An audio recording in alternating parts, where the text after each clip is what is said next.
Good morning, South Beach. Con la squadra per un altro live. Dopo il trionfo pacca bene. Occhi puntati su di noi come stelle. Siamo sull'onda come Kelly Stelle.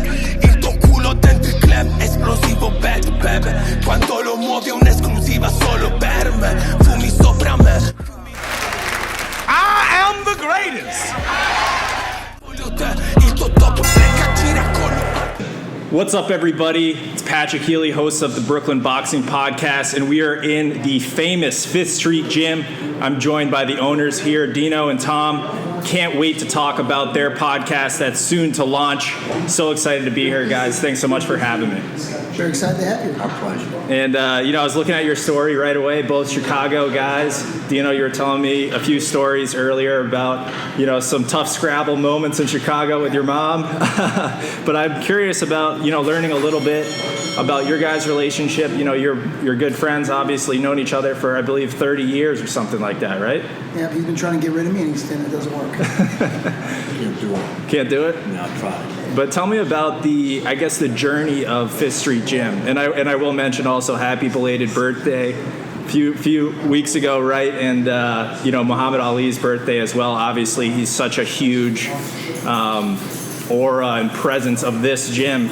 But tell me a little bit about the journey of this gym from, the Ali days, then to reopening in 2009 and moving to this location and, really becoming a gym where you have fighters, you have everyday people.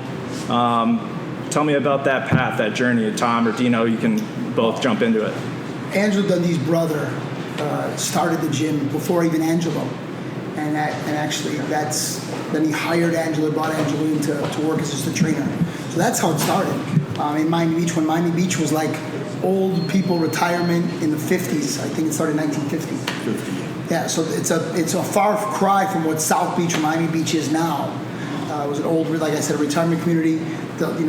Really, literally old people, and everything was cheap. It was very affordable. And Angelo actually came and lived in the gym and worked for his older brother that was so much older than they barely knew each other.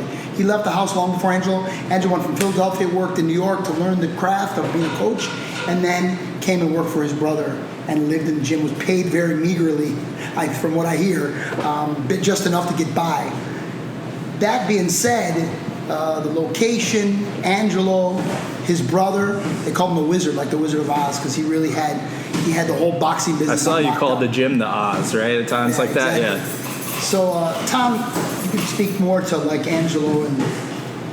Yeah, so the way we got into it is we came down here originally. We had a friend of ours that had another boxing gym, so we never wanted to get into it. He wound up leaving, so he left the door open. So we were basically walking down the street one day.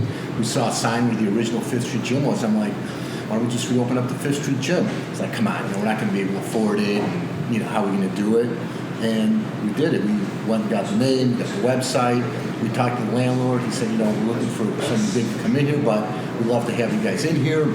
And gave us a lease, like a temporary lease. Eventually CVS went in there, and we started working, and word got out. And then Angelo kind of came to us through a guy he used to know, and he wanted to be part of it. And the rest is history, as they say, Right. Like September, I think 26th is the day, 2010. There's a whole story within that on how we got open and how we got Muhammad here.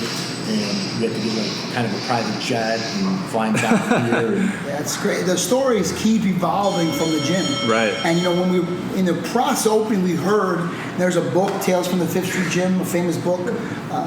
And there's always been it's always been action and it's always been that way. And it seemed to be because of Angelo Dundee, Muhammad Ali, and the other 14 world champions that came from the gym. But then we opened, and day one, it started all over again. And obviously, it's not because of me or Tom. It's the 5th Street Gym.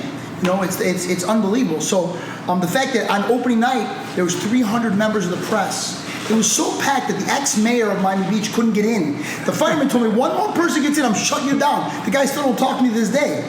So the amount of celebrities that came to the grand opening, and again, not to see me, but to see Muhammad, it's unbelievable. And then after 300 people in a 2,000 square foot space, it's impossible. insane. It must have been super hot. There's people I know in it's the hot in alleys. here today. There's people in the alley, people in the front, people in the side, people clamoring to get in, people mad at me for not letting them in, trying to break in their neck to take a picture with Muhammad. There must have been 15 world champions in the gym at that, former world champions in the gym that night. It was a madhouse. The next day, the place was, it was all brand new before we started. By the end of it, there was bottles everywhere. It was just a mess, right? And then the story started already. We're sitting there on that old tire, and I asked everyone to come and help me clean up, and only two guys, Nico Valdez and Lazar Stojadinovic, my mom, my sister, and Tom, came back the next day to clean up. And out of the blue, who shows up? Muhammad Ali. And he sits down on that tire, and there's about 15 black and white pictures that we have had hanging. We just painted, so we took them down, but they're going back up from the gym, and about 7 or 8 of them are of him. And he sat there in a really low voice and told us he remembered every single story from what happened that day. And I get goosebumps thinking about it. Yeah.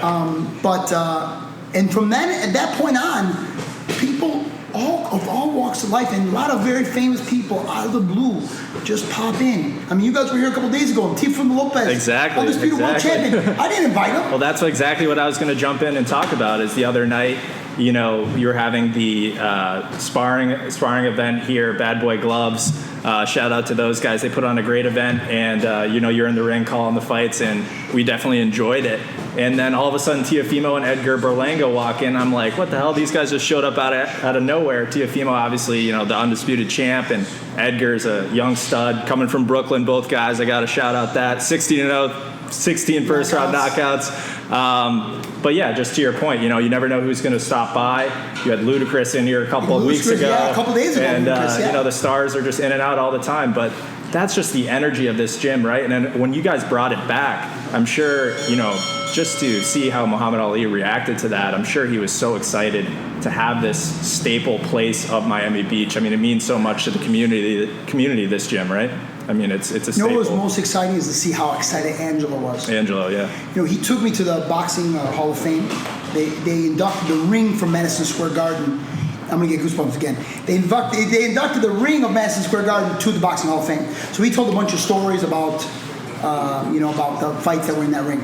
And it was a black out ballroom. He was up at a dais and speaking on a microphone, and the spotlight was on him. After we was finished telling the stories, there was everybody who's anybody in boxing was there. There's so many legends, Carmen Basilio and Sugar Ray Leonard, you name it, they were all there. Right? The list goes on and on, right? And he goes, hey, you see that kid over there? And everybody who's anybody in boxing turns. They put the spotlight on me. He's like, he's bringing the Fifth Street Gym back. I was like, it was breathtaking. It was unbelievable. And Angelo was so excited about it. And then after that, we opened, and people weren't. Miami Beach wasn't what it was. The rent was super high. It was very stressful. It wasn't, retirement community where you just rent an apartment across the street for $100. To get fighters to come here was very challenging to try to find them sponsors so they could live here. And we were struggling to get things going. And Angelo was sitting at the desk, and he's like, listen, kid, this is your baby. This is your responsibility. I did it. You got to keep it going, otherwise people won't know what the Fifth Street Gym is.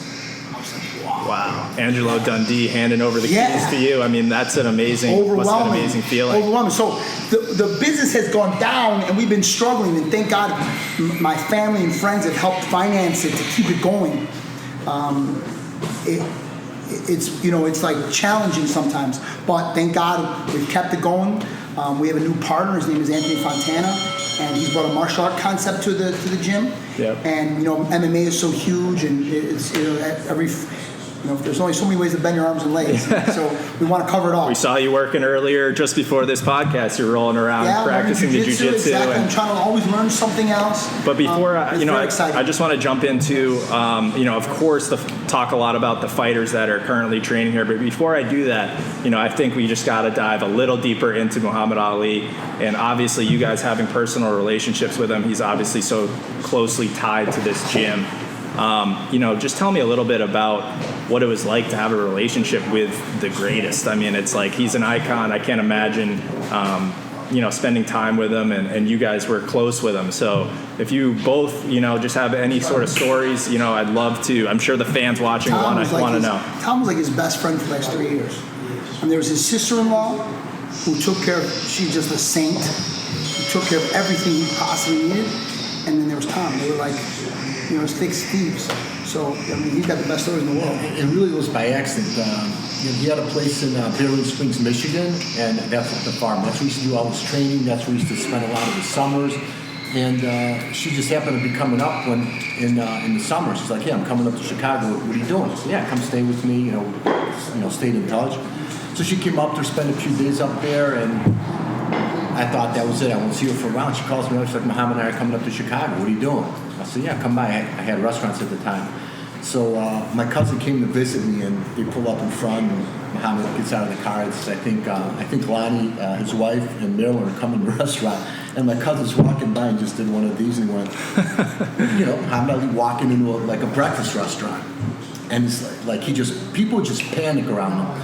Grown men would cry, women would cry, and it was just something. I get goosebumps too. But at the open, grown men, 40, 50, 60, 70 years old, would just see him and just cry everywhere you went, everywhere we go. And sometimes they would do a double take because they're like, "Nah, that can't be him." We would just be driving around and pull over, and people would be like, "No, that's not him. What would he be doing, with me?" And he was just so fun to be around. He was like they say, like everyone said, man. He was just a great guy. And I mean, he went out to Arizona with one of our friends here, and they went to have lunch with him, just out of nowhere. I said, "Maryland, just, Dino's coming to town." He'd go to lunch, and he loved being around people, and he just had a personality that's bigger than life. Yeah, he loved being around people, and he loved to just hang out and chit chat, and you could ask him as many questions. You could ask him about the Rumble of the Jungle 50 times, he'll tell you.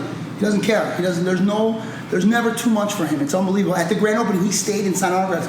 He was really not well at that point. Mm-hmm. It was really near the end, and he stayed. They gave him medicine to stop him from shaking, so it would make him super tired, the medicine, and it would make him super tight and make his throat tight, and he stayed until we dragged him out of there. We had to make him go home, and he came back the next day as soon as he could. It was unbelievable. That day we had lunch. First of all, the guy eats like a horse. Heavyweight. I mean, he was, you think of him, you think of an old man who's not well, you're worried about their appetite. Don't worry about his appetite because he ate like a champ. Number two, we were sitting there and I saw a tweet that said Lennox Lewis wanted to come out of retirement to fight Vladimir Klitschko for $100 million. And I said, "Hey, Muhammad, guess what?" I'm giving him boxing news, and he didn't skip a beat. He's like, "For $100 million, I'll fight both of them." That is classic. I mean, it was just unbelievable. He was exactly like you see on TV all the time. Even at his oldest and his sickest, it didn't matter. He was still the champ. And that energy really lives on through the gym today. I'm sure all the fighters in here, I mean, that has to be in the back of your mind. I'm training in the place, Fifth Street Gym. I mean, the history of this gym, I got to live up to that and fill those shoes. There'd be times where I'd be sitting here and I'd call up and we'd FaceTime and he would watch the spar with me and everyone would be like, Muhammad Ali's watching me spar, and he'd be like, "I want to see somebody fall." So, one time I got Oliver McCall, who's a former heavyweight champ of the world, to lay down and find like he got hit and got knocked out. Like heavyweight champ, Oliver McCall. Right. Like, "Muhammad wants you to go down, whatever." It's like, "Sure." The kind of guy hit, and he laid down like he got knocked out. Guy's never been knocked down in his entire career. World champion. Right. But he would do it like, it's great. Like you said, he just had this awesome personality, this aura about him, and I think it continues. There's got to be something with the gym that it's the energy. It's not. Yeah. I mean, he does an awesome job. Don't get me wrong. Like the fighters, he's here in the privates, and he's up at 6 o'clock in the morning, and he's here at 9 o'clock at night. But last week we did a Christmas party. Now, so last month we did a Christmas party. Now I was kind of making omelets because I used to have a restaurant. So I'm making the omelets, and I looked up for a second. I see a crowd, and one of our fighters, he's 6'9". I'm like, "Who's that guy that's tall sitting next to him?" I'm like, "That guy looks like Tyson Fury." I'm like, "What the hell Tyson Fury be doing here?" I'm like, "That's Tyson Fury." Just walk the Christmas party. If I would have invited him, he wouldn't have come. But out of the blue, he comes. He's like, "I've been walking around all day looking for this place." He's wearing pink Versace. His kids are wearing Fendi shorts and no shirts and $40,000 gold Rolexes on. His wife and him were so pleasant and they were so honored to be here. I was honored to have them, and they one-upped me. They were like, "No, we're so flattered. I'm so glad." I was like, "Champ." He and it humbles people to come here. Muhammad humbles everybody. The spirit of Muhammad Ali, to the point where he did a Muhammad Ali and took as many pictures and asked as many. He wasn't too busy. He's on vacation. Right. He's got better things to do than sit around with a bunch of us, There's no reason to sit here. He sat here and took as many pictures and asked as many questions. It this place brings up the best of people. And I hold Muhammad Ali over his head. Right. Muhammad Ali ran 6 miles to the gym every day. If you're a fighter, in sweats and work boots, exactly. Right? So if you're crying about running, I bust your chops about that. If you're a celebrity, you act a little too celebrity on me, I bust your chops about that. They say, so I've had celebrities ask me, and I don't want to say who, but can you shut the gym for me? I said, we didn't shut it for Muhammad Ali. We're not shutting it for you. And they shut up. Right. Boom. Right. Problem solved. So obviously the other day, Teofimo Lopez stopped by and he shocked the world against Lomachenko, right? I mean, everyone was expecting Lomachenko to win that fight. Not a lot of people had Teofimo, but he pulled it off. What are your thoughts on him in the division in terms of his potential matchups against a Devin Haney, against Gervonta Davis, Ryan Garcia? That lightweight division's on fire, so I'd be curious to get your guys' thoughts on I know that. he says Brooklyn, but he spent a lot of time living in Miami. He trained here a lot. I didn't train him. His dad trained him. And he would spar with adults. He would work with the kids his age and not try to blow them up. He's a very nice kid. That being said, when he was here, I told him, I said, hey, and he forgot. I had to remind him when he was here, save me a seat in the front row when you fight for the title. And when you're going to be the world champion. And everyone thought like I was kind of just pumping him up. But he had something special. He clearly proved it. I actually won money on the fight. I put my money where my mouth is. I didn't need to have my seat because I got cash. So I really believe in the kid. That also, we have Devin Haney comes down here and does his camp here. What a great kid, so respectful, so polite. But these guys are dogs. They're please and thank you, and they're hugs and kisses and so respectful to me and to everyone at the gym. But when they get in there and start mixing up, man, they're serious business. So anything could go. I mean, everyone feels like Tank is the toughest guy, maybe the biggest power. I feel like Tank is going to have trouble continue to make weight. I think that's a challenge. I think a lot of money has been won and lost on the scales in boxing, and that's a big challenge for him. Teofimo's confidence. I mean, they all punch hard. They all punch fast. They all have defense. They all have. I mean, at that level, they're all super good and way better than anyone at home thinks they are. Right. You're sitting on your couch and you think you would have blocked and you would have did this and you would have that. Let me tell you, these 135-pound men could beat up 6 foot 200-pounders and put them to sleep. So these guys are really special animals. Right. That being said, it's about them being 100% on game night, and Teofimo knows how to do that. Definitely. A lot of people don't realize, and I give the example of tennis. I've watched tennis. Number 1,000 guy versus the number 1 and 2 guy, their talent level as far as playing is right there. It's a little different in boxing, but it's the confidence. If you don't have the confidence in yourself, I don't care what you do. That's what made Michael Jordan the greatest of all time. Confidence. He had the talent. You have to have the talent. There's Michael Jordan. There's the big Buckuses of the world. One works hard. One has talent. But it's the confidence. Anything you do, like you said, it's being confident. And that confidence in the heavyweight division right now, I mean, we see a guy like Tyson Fury. Obviously, you talked about how he stopped by the gym for the Christmas party, but I mean, his confidence is all-time high. You walked down Wilder, finished him in devastating fashion in the early, fifth round. So in the heavyweight division right now, do you see anyone challenging Tyson Fury in this? Probably AJ is next. It seems I would love to see Tyson and AJ fight, but the boxing business is making everyone wait way too long for it. Yeah. I mean, I guess if you're AJ, you want to wait till he's a little too old to fight, right? You're trying to hold off as long as you can. You're trying to increase your own experience. He's, like I said, he's got an extremely high fight IQ. The other guy's an extreme talent athletically. Every fight he's going to get more educated in boxing. So the more they can get him and the more they can hold off, the more bored. It's hard for fighters to stay motivated day in and day out because they only, like I said, they can only bend their arms in like so many times, so many ways. We throw medicine balls around and we use rubber bands and sledgehammers and this, but in the end they throw a jab, cross hook, uppercut, and you go for a run and you spar. We had Christian Toon sparring with Andrei Arlovsky. Right. And Andre practices boxing probably 30% of the time. So when Christian practices 100% of the time. Mm-hmm. So it's not the same thing. It's hard. It's hard to stay motivated when you're even sparring. Now he's going to go spar AJ next week. So he's going to be, now he's sparring the heavyweight champion of the world. He's excited. But how excited is AJ to spar Christian? He's 6-0. You see what I'm saying? So how does he stay motivated? How does Tyson Fury stay motivated when they stall and delay him months after months? Maybe that camp is when he's finally burned out. Right, yeah. And then everyone goes, oh, see, I knew that AJ could beat him. Yeah, but could he beat him 18 months ago? That's the difference with guys like Ali and Frazier, Marciano. They managed to just not, they didn't drink. I mean, as far as Ali, he didn't drink, he didn't smoke, he didn't go out, he didn't run around. So to stay motivated, you really got to want to be champion. You know what I mean? You can't, these guys get bored, you left them, I mean, look at Joshua. He got knocked out by Andy Ruiz. Right. Great talent, great amateur. He clearly wasn't motivated for that fight. Right.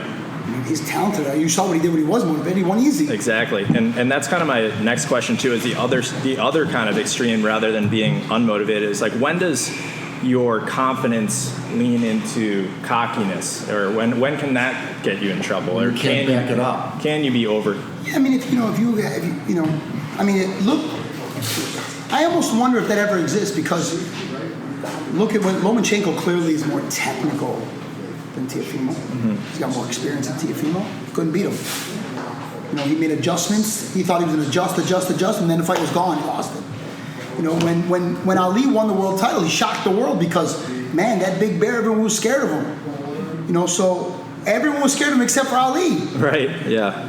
So it doesn't. So the self-belief and everything just carried through. I mean, and that's all that matters. And you only got to do it one time, really.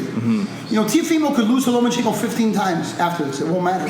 He already took that belt from him. He's 100 years old. He goes to bed. He's still the world champ. Undisputed. That's it. For the rest of his life, he's the world champ, no matter what happens after that. So I don't know if there's ever such a thing, except for if you don't train. Because if you can't breathe, you can't fight.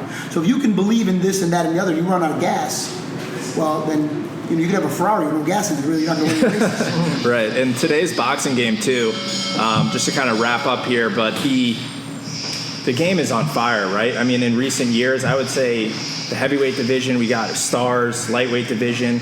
Canelo obviously is bouncing around he's another huge star bouncing around the middleweight and light heavyweight classes, but it's a great time for boxing. I think a lot of people are tuning in, a lot of new fans. Obviously there's some YouTubers and things getting involved. Yeah, great. Maybe it brings more eyeballs. I'd be curious to hear maybe a little your thoughts on that. But it's a good time for boxing right now, I believe, right? Yeah. Well, we had Jake Paul come and train. Guy's in super good shape and super serious. He's limited on experience. He's getting more experience all the time. We had Danny work with him a little bit in spar. He did a great job. He takes it very seriously. And I think more eyeballs, the better. But I'll tell you, boxing is on TV constantly. And they don't put it on for no reason. They put crappy European fights on networks as I'm down. My DVR records anything that says the word boxing in it. If someone bought a box in a kid's story, it gets recorded. So that being said, they're not putting it on unless they're making money from it, which means people must be watching it. Content is so, at a premium now. There's so many channels. There's so many web channels and so on and so forth. But they're putting it out for a reason. So people must be watching. And you mentioned Tyson Fury, but one of your fighters, Christian Thun, young heavyweight, 6-0 prospect, and the Hurricane. Yeah. And when I first saw him, I said, man, he's one big dude. And you're telling me that he's bigger than Tyson Fury. He's clearly bigger than Tyson Fury. Yeah, now Tyson's taller, yeah, and heavier. Yeah.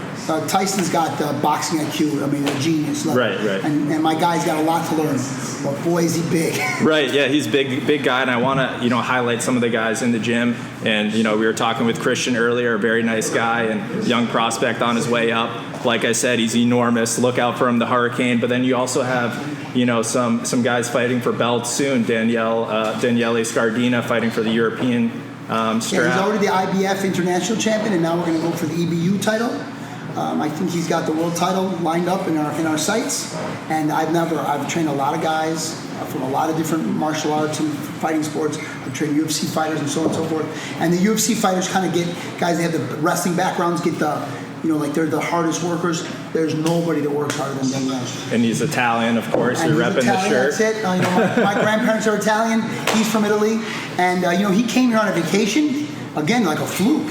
He fought his last fight was in the World Series of Boxing. He came here on vacation. He said, "Hey, can you hold pads for me?" I said, "Actually, I only hold pads for $200 private lessons or professional fighters."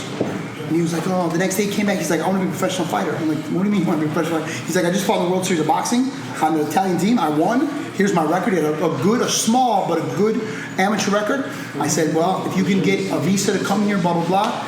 We wound up getting him a sponsor to get to actually pay for his visa. Worked it out. The next thing you know, we get him his first fight. That was actually in a prison in the Dominican Republic. Wow. Yeah. In a prison that was built during the days of Christopher Columbus. Wow. It was unbelievable. That's like the old James Scott, right, fighting in Rahway State Prison in Jersey. That was an old HBO show. We went there to fight a prisoner. That was our first. It's insane. Yeah, So that's still going on. Yeah, it's still going on. So, that kid has never missed, and I'm not exaggerating, he's never missed a session. Wow. He's never caught, he comes in with a hand, he's like, can I only use my left today? Because I'm looking at my right. He comes limping in.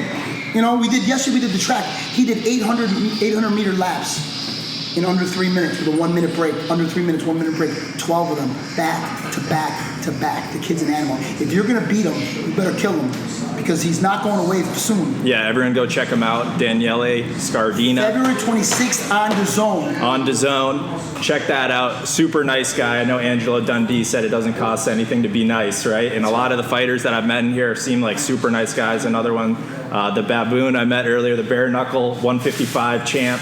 Super nice guy. And he's another one of your guys that's, he's taken over a new avenue now, formerly MMA, now bare knuckle. And he's on top of the game, 155. And that seems like a very growing market as well, the bare knuckle scene. It's crazy. Bare knuckle, I can't get over it. There's no bad judges. There's nothing to complain about because someone either got cut or got knocked out. So no one's crying about, I got robbed. He's the hometown guy. He's the A side, the B side. It doesn't matter. Right? And there's no grappling. If you don't know grappling's pretty boring to watch unless you're really educated in it. So they are 2 minute rounds, 5 2-minute rounds. The fight is, you're in and out of there in 20 minutes. And people are swinging for the fences. Baboon's fights, his first one was a 5-round fight. His next 2 fights for the title and defend the title were 40 seconds, 41 seconds. Wow. Jim Aller's the guy that did the last guy fought. He said he's never been hit that hard in his life. Great guy. All these guys are so humble, so nice. Everyone does the show for sell tickets and blah, blah, blah. Right. They get under each other's skin. In the end, though, they have so much respect for each other. These guys are intense. This is a serious sport, a serious thing, and I really think it's going to be the biggest thing in the world. Yeah, I think it's growing like crazy. Another guy to watch out for, and obviously, like I said, everyone I've met in the gym just from being here a few days is, treated us extremely well. So nice. It comes down from you, from the top. Started with Angelo Dundee and Muhammad Ali. This place is just such a legacy here, and it's an honor for me to speak to you guys. And for everyone watching, please go check out our page at ThePodMatrix. Also, the 5th Street Gym podcast coming out soon. Can't wait for that. You guys are going to crush it with that. So many amazing stories to be told out of this gym. So I'm Patrick Healy with Brooklyn Boxing Podcast. Dino and Tom, here at 5th Street. Thanks so much. Awesome. Appreciate it, guys.